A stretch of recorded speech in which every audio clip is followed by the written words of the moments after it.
I need some guidelines to lose weight without going to the gym. You don't have to go to the gym to lose weight. However, if you're looking to live a true healthy lifestyle, then you need to be active. Now, I always say this, you need to find what works for you in the long run and stick to it. For me, they say I can't dance, but that's their problem because I dance, and for me that's a way of me sweating and burning the calories. I also like to walk. I may not be on the treadmill for 2 hours or 3 hours, but I try as much as possible to walk as often as I can. So you don't need the gym. Someone like me, I won't function well at the gym, but give me a pool, I will swim. Play some music, I'm happy to dance. I'm happy to walk, take the stairs instead of the elevator type thing. So you don't need a gym to be active, but you must be active. There's no true healthy lifestyle without being active. Yeah. So you can lose weight without working out. It's not rocket science. If somebody has maybe malaria, for example, and they're in the hospital for 4 days, 5 days, they are lean. But that's not a healthy way to lose weight because obviously they are lean because of the lack of appetite, probably constant nausea. That's not what you want for yourself. You want to lose weight and you want your skin to glow. You want to have that healthy glow, not a fragile look, if that makes any sense. So yeah, good health is true wealth. So an active lifestyle is definitely part of trying to lose weight without the gym.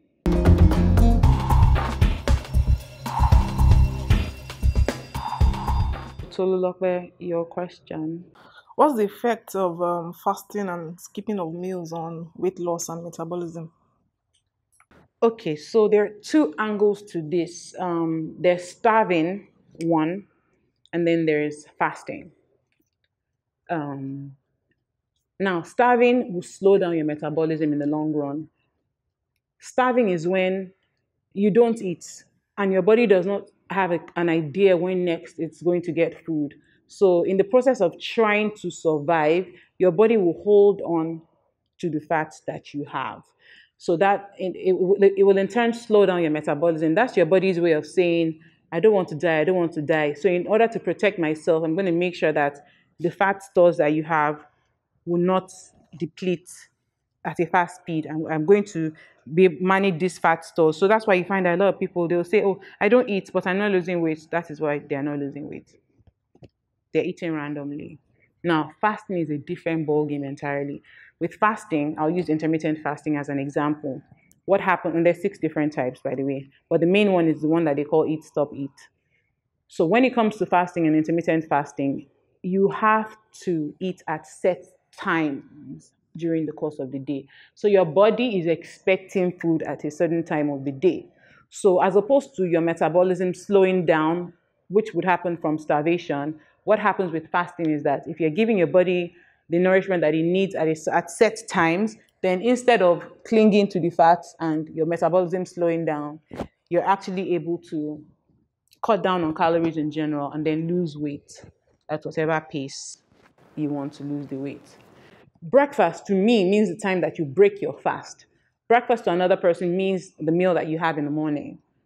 Now, for me, if you tell me, as in Dams, to eat first thing in the morning, that's setting me up for disaster for the whole day. But for somebody else, if they don't eat breakfast, the more likely they are to binge throughout the course of the day. We're all different. The way God has created all of us, we all look different here. Even 4 of us sitting here, we all have different hairstyles. That's exactly how it is on the inside. So what works for me as an individual may not work for you. But if fasting is something that you're interested in, yeah, it's a great way to cut down on your calories in general if you're eating at set times and making sure that you focus on the quality of your food, not just calorie counting.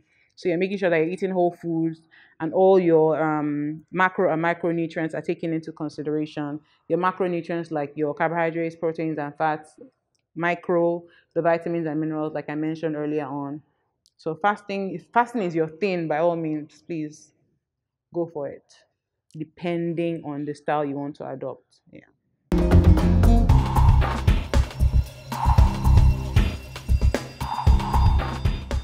So Shibomi, your question. I read somewhere that it's better to eat your food than drink it. So I don't know if you can just shed more light on that. Okay, the main reason why they say this and why I'm not a big fan of juicing is simply because the main reason why it's better to eat your fruit is because when you juice a fruit, you're literally taking out the fiber from it. And like I mentioned earlier on, fiber is what will help to stabilize your blood sugar. It's what will help for your blood. It will generally help with satiety as well. So if you're on a weight loss journey, you are better off blending your fruit. So you're getting the fiber to help with satiety. Satiety means you feel less hunger, you're more satisfied with what you've eaten, you feel filled up having the smoothie because of the fiber content as opposed to the juice which lacks fiber. Does that make any sense? So the main difference between a juice and a smoothie is the fiber content.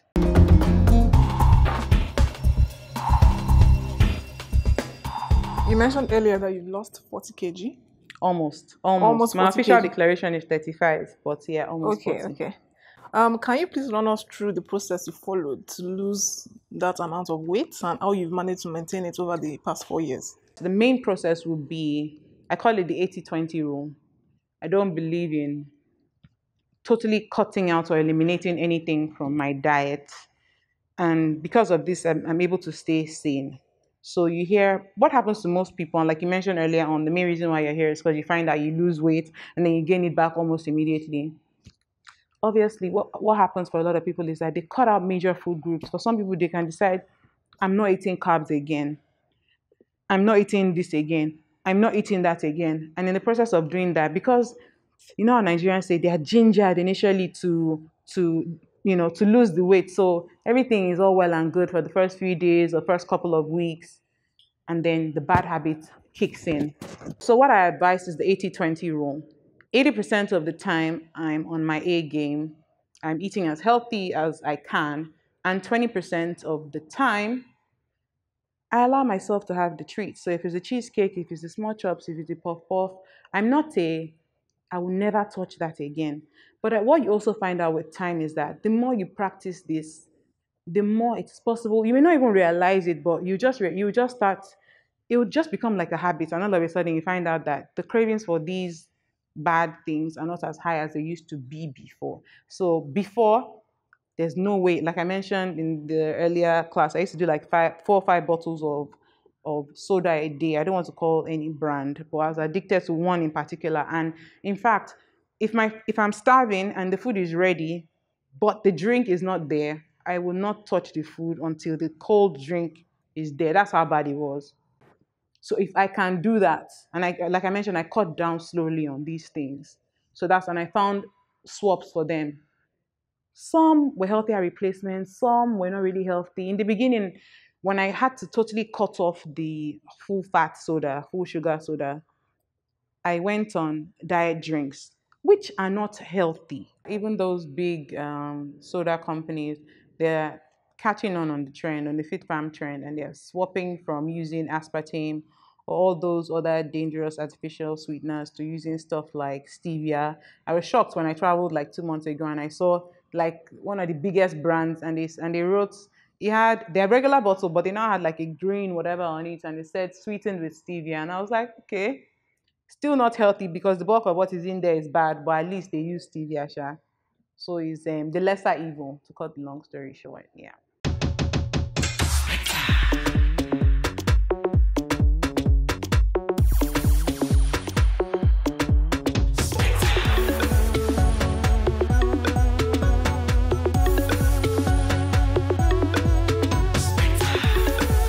That 5 minutes madness only you can understand.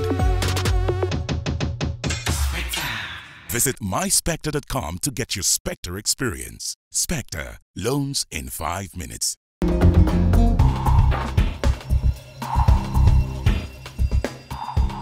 In first class, you mentioned that one of the myths is that people think it's not healthy to eat at night.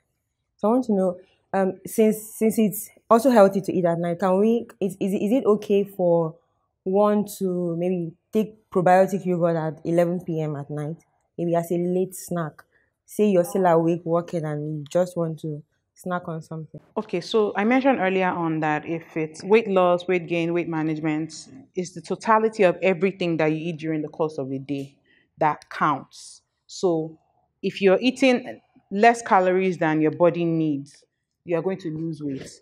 Either whether you eat it 12 midnight, 1 a.m., 2 a.m., 3 a.m., it's not that your metabolism slows down at night. That's a myth.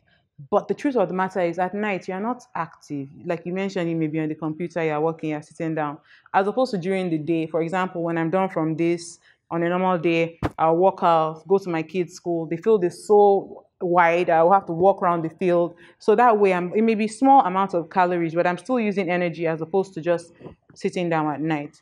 The most important thing when it comes to eating at night actually is the fact that it's not even weight loss or weight management aside, it's more for digestion purposes.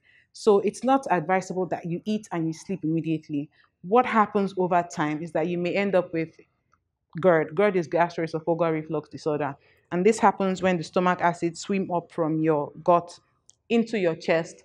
Exactly. So people start manifesting symptoms like some come with nausea, some come with constant burping, or they feel bloated. So it's advisable for you to eat at least 2 to 3 hours before bedtime so that your body has time to process the food, and maybe you get active. I mean, who knows before that time. But if you find that you have to eat right before sleeping, just make sure that's not a constant habit.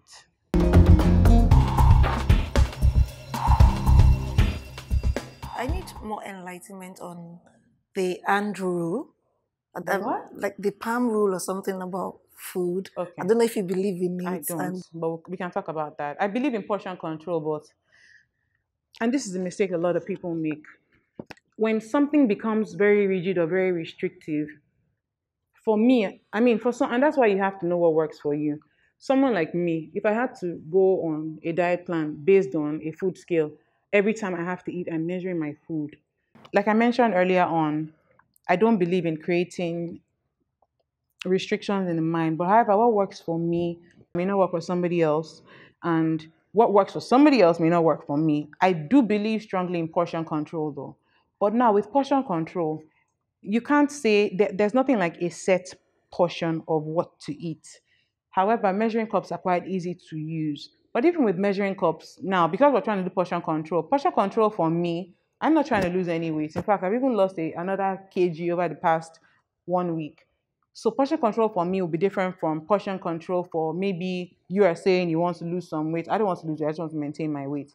So while I may do 2 cups of something, you who are trying to lose your weight may have to eat maybe half or 3/4 of what I'm currently having at that point in time, depending on what it is, according to your goals. Also, as opposed to doing palm rule, hand rule, which are just general guides, I mean, good guides, what you should ask yourself is, what are my goals? What is your why?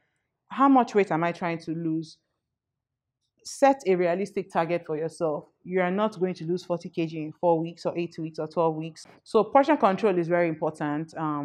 But then again, this has to do with eating according to your goals, whatever they are.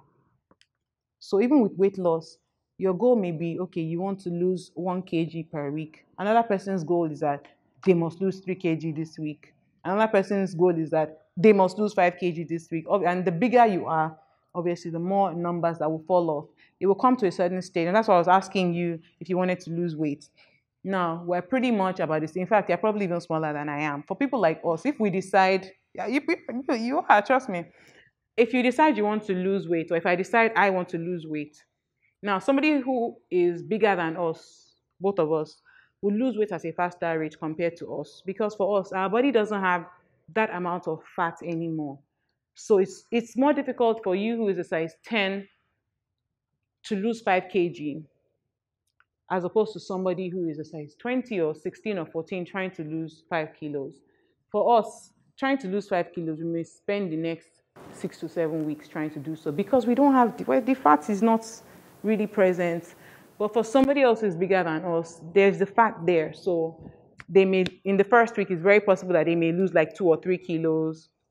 For some people, the bigger they are, maybe I have some size 22 people, size 20 people who lose as much as 5 or 6 kg in a week. And even I'm taken aback because medically recommended, you really shouldn't lose that amount of weight in a week. It's too much.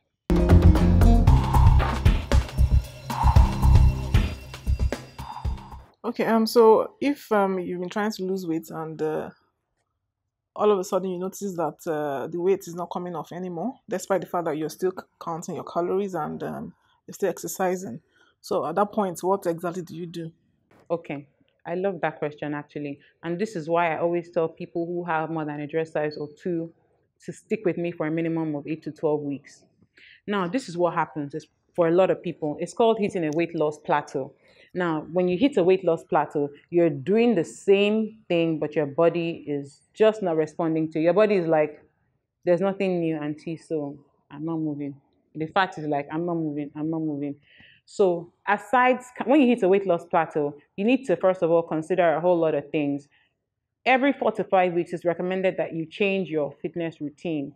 So, what workouts were you doing before? You may either need to do more or less depending on what you're doing. Some people think that overdoing it in the gym is makes their whatever, what's it called, you know, beasting it out in the gym. They think that that's always the best solution. But sometimes when they're beasting it out, but their calories are not sufficient, the body goes into the scary mode again. I don't want to die, so I'm holding on to whatever is left so that I don't die type thing. So when you hit a weight loss plateau, what I do on my plans is that I change plans every 4 weeks. So my first month's plan, I call it general healthy lifestyle plan, and I include everything that you typically like to eat on that plan, which is very important to me because that's what will make you stick to a plan in the long run. So this is my application form. Under here, I have list your food likes, and I have list your food dislikes. But for a lot of people, you will hear, oh, this food is good for weight loss, that food is good for weight loss. But that food, particular food that's good for weight loss, may not be something that you typically enjoy eating. So initially, it's all fun and games because they said you should eat it. But in the long run, will you stick to eating it? If the answer is no, then the plan is not for you. So this is very, very important for a general healthy lifestyle. And then my month two, I go on to something I call the semi-paleo plan. Does anybody here know about the paleo diet? A little bit. Okay. So so the reason why I said semi is because it's not full on paleo, but what the paleo plan is that it incorporates more of eating whole foods and it eliminates dairy and grains to a very, very large extent. So on a paleo plan, it will reduce the amount of grains you're having. So grains in terms of rice, oats, millet, wheat. Doesn't mean they're bad for you, but it's just so your body can have, a little change. So if on the paleo plan, you focus more on eating tubers and more protein, less processed foods or even zero processed foods. So if it's in a can, not for you. Anything with preservatives, not for you. But hey, it's still a very good plan because you can eat stuff like sweet potatoes, your yam, your plantain, all sorts of vegetables. You can eat your meat and your fish and whatever it is. So what I do is I do a paleo style plan first week. I revert to a healthy lifestyle second week. Do a paleo style plan in the third week. Revert to a healthy lifestyle in the fourth week. That's for my month two. And then month three, just so we can switch mode again, I go on to a low carb and high protein plan. Please, this is different from keto. Keto is low carb, high fat. So we're back to eating everything that we like to eat, but more of the proteins and less of the carbohydrates, just so your body is doing something different. And then we also change your fitness or your activity routine so that you're able to break free from that plateau and lose some extra weight.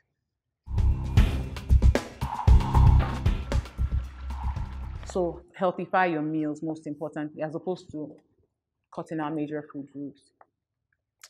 So I hope this has helped to a certain extent at least. Yes. Awesome. Awesome. Thank you for coming. Thank you Thank for you so having much. us.